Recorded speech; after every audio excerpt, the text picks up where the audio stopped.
வணக்கம். இன்றைக்கி முட்டைக்கோஸ் கூட்டு எப்படி செய்யறதுன்னு பார்க்கலாம். முதல்ல தேவையான பொருட்கள் என்னன்னு நம்ம பார்க்க போகிறோம். பாசிப்பருப்பு 50 கிராம், முட்டைக்கோஸ் 200 கிராம், தேங்காய் ஒரு சின்ன தேங்காயில் 1/4 மூடி அளவு, சீரகம் 1/4 டீஸ்பூன், பச்சை மிளகாய் 1, தேங்காய் எண்ணெய் 2 டேபிள் ஸ்பூன், கடுகு, கருவேப்பிலை, பெருங்காயத்தூள், மஞ்சள் தூள் 1/4 டீஸ்பூன், பூண்டு 1 பல், உப்பு தேவையான அளவு. இப்போ பருப்பு தேவையான அளவு தண்ணி ஊற்றி வேக வச்சுக்க போகிறோம். பருப்பு வேகிறதுக்குள்ள நம்ம அரைக்கிறதெல்லாம் ரெடி பண்ணி வச்சுக்கலாம்.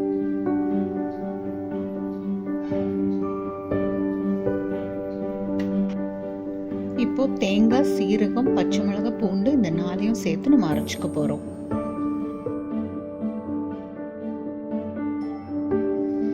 இப்போ பருப்பு வெந்துருச்சு. பூ மாதிரி நல்லா மலர்ந்து வெந்திருக்கணும். நீங்கள் எடுத்து பார்த்தீங்கன்னாவே தெரியும். பாருங்க, அப்படி பருப்பெல்லாம் வந்து பூ மாதிரி விரிஞ்சு இருக்கு.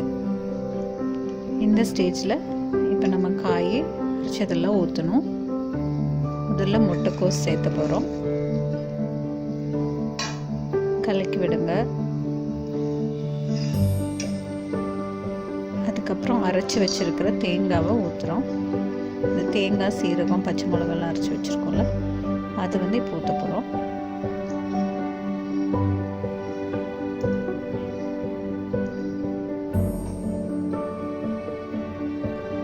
அப்புறம் உப்பு, மஞ்சத்தூள் இது ரெண்டும் சேர்த்தணும்.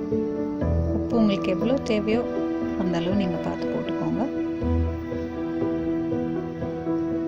1/4 டீஸ்பூன் மஞ்சத்தூள் போட போகிறோம்.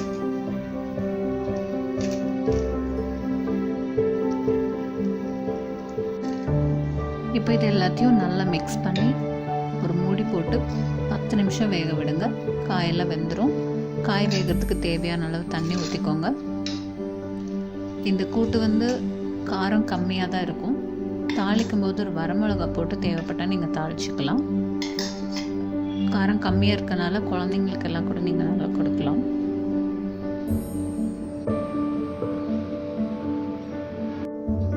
பத்து நிமிஷம் ஆச்சு, கூட்டு வெந்திருக்கும். அதனால் நம்ம இப்போ தாளிக்க போகிறோம். தேங்காய் எண்ணெய் 2 டேபிள் ஸ்பூன், ஒரு வரமிளகா, கடுகு, கருவேப்பிலை, கொஞ்சமாக பெருங்காயத்தூள் 1/4 டீஸ்பூனுக்கும் கம்மியாக போட்டிங்கன்னா போதும் சேர்த்து இப்போ இந்த தாளிச்சதை எடுத்து நம்ம கூட்டில் கொட்டி கலந்து விட்டோம்னா முட்டைக்கோஸ் கூட்டு தயார். இதை நீங்கள் ட்ரை பண்ணி பார்த்துட்டு உங்கள் கமெண்ட்ஸ் கொடுங்க. பிடிச்சிருந்தா இந்த சேனல் சப்ஸ்கிரைப் பண்ணுங்கள். உங்களுக்காக இன்னும் நிறைய ரெசிபிஸ் வந்துகிட்டே இருக்குது.